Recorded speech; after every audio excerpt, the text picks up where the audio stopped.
It's a continuance of something that's been practiced here for nearly 5,500 years, since the Cage of Fields were constructed in County Mayo, which was a point in time when people evolved from hunter-gatherers to settled farmers, and as a result they started to clear the land of stone to make boundaries, to build field systems, to cultivate their crops, keep their animals. And that's exactly the same practice that the guys are doing today. They're making a field boundary wall.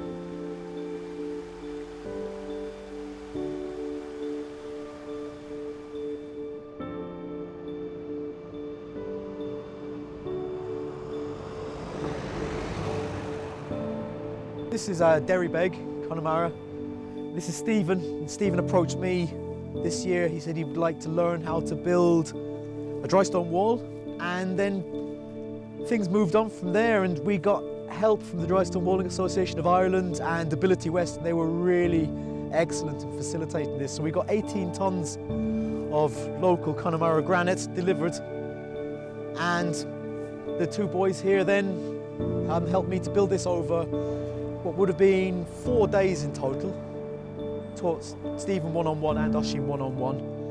Over 4 half days each, and then on the final day we all worked together, finished the whole wall out, and we had a really good time. I think the lads really enjoyed themselves, and I think we learnt a lot, all of us together. For the two guys today is another step. They're now out in a situation where they're building a field boundary, and they're learning more again under a mentoring of professional wallers, 3 professional wallers, which will hopefully give them another boost. We'll throw some stone over to this side of the wall, but you know yourself, just to keep it back a little. So we'll just bring some stone, because you need stone on both sides of the wall. Yeah.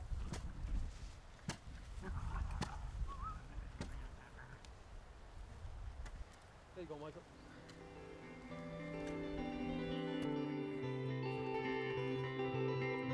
Will the stone go out, or let's have a look. That's a good line there. You want to watch your batter a little bit, Fergus, that's all. Ready? Oh, that's it, nice job. Jumping. That's well. Yeah.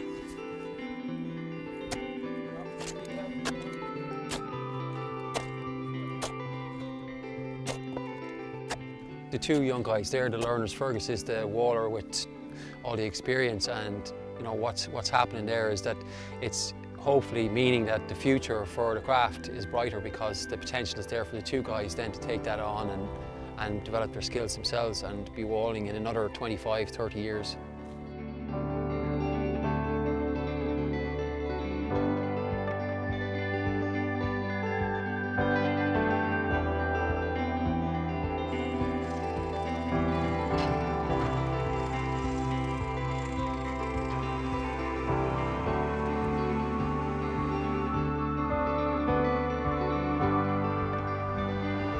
Our dry stone landscapes are famous all over the world because there's so much of them, because there's so many dry stone walls and dry stone structures all over Ireland.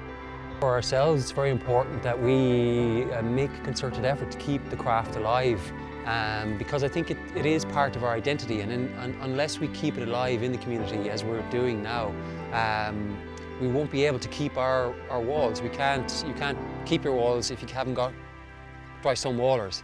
So we need to keep the wallers to keep the walls, if you know what I mean.